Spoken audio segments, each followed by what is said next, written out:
My name is Lizzie. Each week I'm bringing along an origami fold, and my intention is to hopefully inspire you to take some time out for yourself, some time out to relax, to take time to discover an amazing relaxation through simply folding paper. It's as simple or as complex as you want it to be. This week I'm bringing along, I think, a really beautiful one. It's called Blossom Heart. So it combines actually a beautiful blossom in the middle with a heart as well, and can be just a really nice decoration. It might also make quite a nice card, or you can hang up as well, or put a little light inside there. So I'm going to be explaining to you how to do that, and just encouraging you to be really patient and kind to yourself. You may feel that origami is something you can't do, but actually we can all fold a piece of paper in half. It's about allowing yourself the time to go slow enough and to nurture that concentration and that care for yourself, not to give up, for persistence. So this is very much dedicated to my colleagues who work at UCLH hospital, and to encourage that self-care, but it's very much for everybody. I myself, like hopefully everybody else pretty much, except for key workers in isolation, and I think we're all struggling with that sense of isolation, being away from others. It's not natural for us, so I think it's really important that we can do things together. So I'm hopefully bringing you a little bit of myself, really, my home, and some time together. I would normally go and offer this in person, but I hope that this can help at the moment. I would also love to see what you make as well. So I'm going to move the camera around. You can use this to watch for relaxation, or better still, go and grab some paper and join me. I will be taking you through each week through a different fold through these times, and hope it can be just a really nice place to come to. It could be something to share with your family as well, or friends. Maybe you could get them doing some origami as well. So we've probably all as children made things like paper aeroplanes and the fortune tellers. And it's something which is passed on from one to another. It's transmission in a positive sense, and I think it's very suitable actually for being an adult. I think we probably quite admire it as children because we know it's a little bit tricky, and so I think if you're an adult, then you're going to quite enjoy that. You'll find that you can do it so much better now, and you will entertain and amuse yourself as well as others as well. So all you need is, each time I'm going to show you from just normal paper, origami paper, normal A4 paper, not origami paper. If you want to, you could use some coloured paper. So this is just some nice pink paper I had. Or you can use white paper. Here I've ended up colouring in areas as well. So you can also make them quite unique by drawing on them as well. It's completely up to you. Whatever you do will be unique to you. So, but I'm going to show you from an A4 piece of paper. So you don't need to start with a square. I will show you what to do. Here we go. So I'm going to grab a board. It's good to have somewhere to press on. And I'm going to direct you down. Hopefully this will work. Here we go. So I'm going to, first of all, make a square. That's the basis for a lot of origami. You can do origami with pentagons, triangles. They're all rather cool, but it's the easiest thing to do is to make a square. So any bought piece of paper, it's going to already have a straight line. So if you bring one side to the other, line it up and make sure it goes through the point, you're halfway there to making a square. So the thing with origami is to be quite critical, actually enjoying being critical, enjoying getting things right, and also giving good strong folds, because that's what gives it the strength. It's also, I think, a point where you're releasing a bit of tension. It makes you feel better. So all we need to do now is get rid of this strip. So to do that, I turn it over, bring it back. If you've done any of these videos with me, then you'll be very familiar with this. But I think actually the lovely thing with origami is, even if you've done it before, it becomes nice because you find it easier and easier. And that familiarity is a lovely thing. It becomes quite comforting. So we're going to just get rid of that strip. If you've done a good strong fold, then you should be able to just at the end and tear it off. And I'm doing this because I want to show you that you don't need special tools. Everyone has some kind of paper at home. You could even use a magazine or an old piece of paper that you've got. Right, for this one actually we're going to need a rectangle, so it's half a square. So you can make two hearts from this. maybe that could be nice. So you can fold it over in half. Again, being fairly exact. See, my edges are a little bit torn there, but that's fine. All adds to it. Again, good strong fold. And we're going to make it into a rectangle. So again, I'll just nick the end. Definitely when you're tearing, put it down on a flat surface or it could run off in the wrong direction, which we don't want. Here we go. And I know it's already got a little diagonal. That will actually be useful. It's funny how often these lines end up being useful.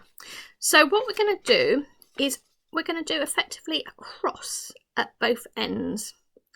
So to do that, it's a bit like making our square. Take the corner, bring it up, line it up. There we go. So I have mostly learnt through videos on YouTube, and I found it very calming and comforting seeing people's hands, so I'm hoping that you're finding it quite calming too. So it doesn't matter which order you do this in, but effectively I'm just doing a cross at each end. So you've done one line, then you need to do the other line. So you can then open it up and go along there. You see? There we go. Again, lining it up. You can see what I'm doing. Hopefully the lighting is quite nice here. I know you're sort of seeing it at an angle, but here we go. And then, so we've done a cross at that end. Then we need to do a line there. So you can maybe keep that one closed and open it up, go the other way. At some point we'll make a frog as well, and this is quite like the frog. Frog and a heart. Oh, there's a story there, isn't there? Okay. So we've done the crosses. That's a lovely shape already, isn't it? We're going to turn it to the other side, and the directionality is all important because it will mean that things fold up easily if you do it the way that I'm doing it. So our next step is to do a vertical line through the middle of those crosses. So to do that, you almost have to pop it over and aim towards the end, towards those points. Hope you can see what I'm doing. There we go. And then at the other end, again in the middle of the cross.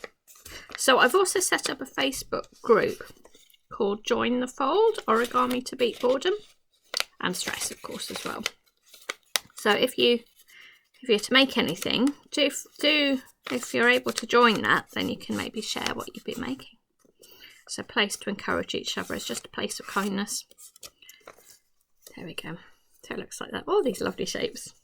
So if we open it up, I rather like this moment actually, because what I want to encourage you to do is put your finger underneath the middle of the cross and pop it. So you see it pops into shape. Again, it's the wrong shape at the moment. As soon as you pop your finger underneath, it pops up. It's a real piece of engineering. Look at that, lovely shape. Gorgeous. So you should be able to just fold it. I turned it over, so it was like that. Turning it over, and you should be able to just bring the edges in and squash it down. It sort of folds up. It's only by doing it yourself you'll see how it really works. That's a feeling of discovery, I think, with origami. Is about forces of nature, really. I think as someone was saying recently, origami is about discovery. I think that's very true.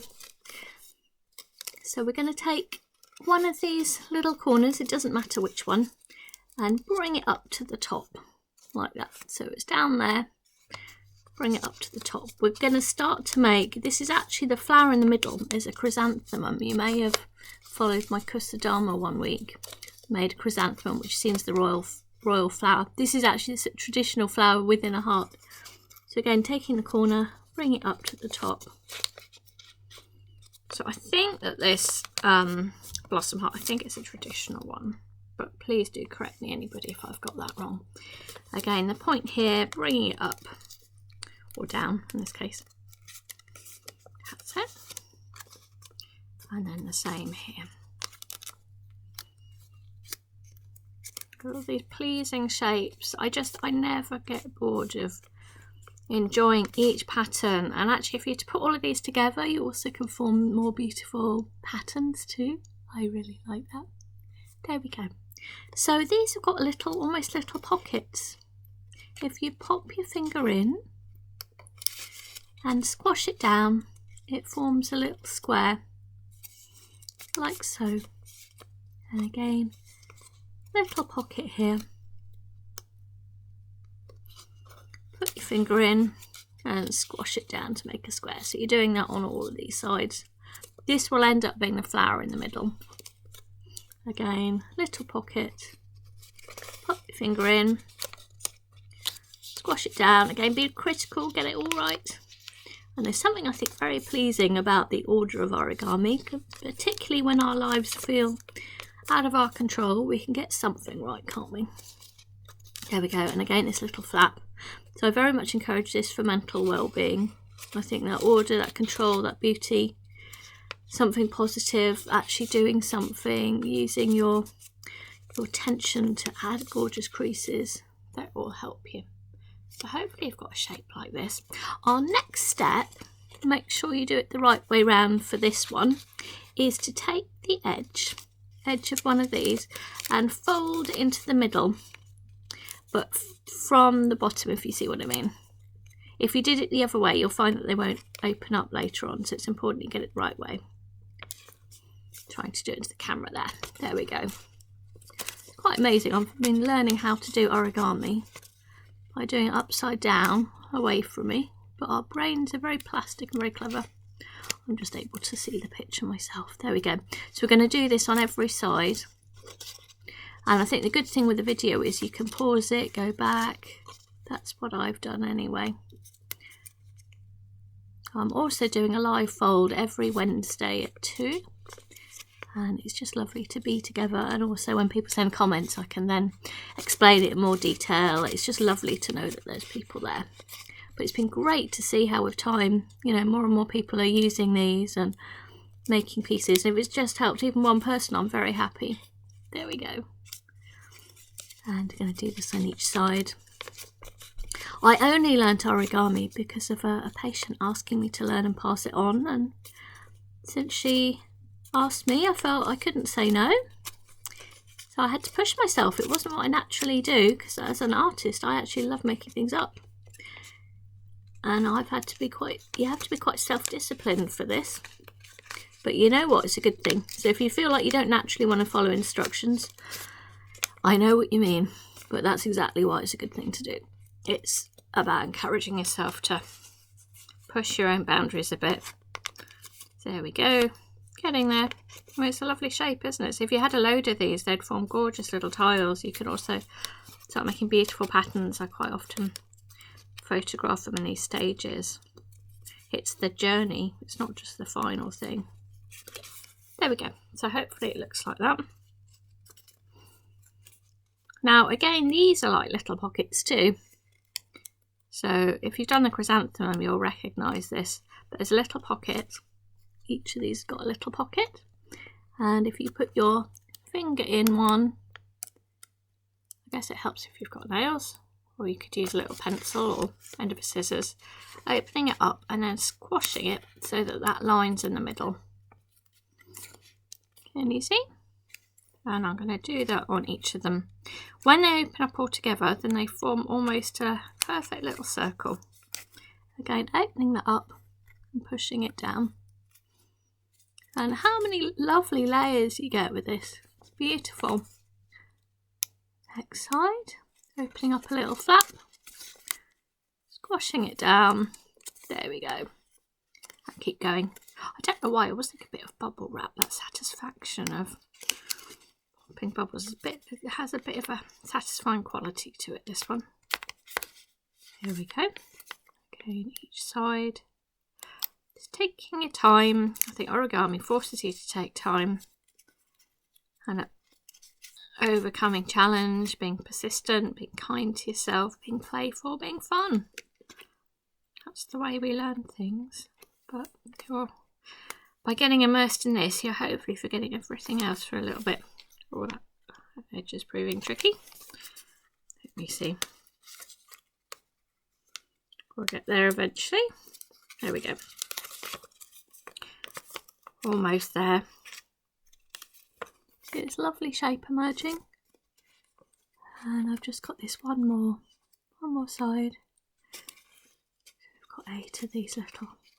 But make sure you get it in the middle. That line. It's all about beautiful symmetry. There we go. So can you see there's a sort of lovely circle in the middle.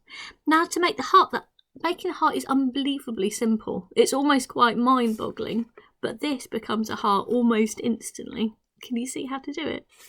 All I'm going to do is take the top and fold it back, like so. And then the sides, we just kind of soften them. So all I'm doing is just folding them back. That is it. Maybe making it a bit straighter. And you could, if you wanted to, colour in the middle, or just leave it plain. Or use different coloured paper. You could hang them up.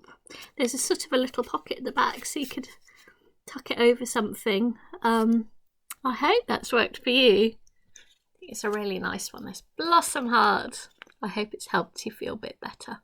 Take care, and yeah, maybe you can master this, pass it on. It's a really nice one for cards actually, because you can stick this on a card. It's really beautiful. Take care, and I will see you again next week with another new fold. Thank you. Bye bye.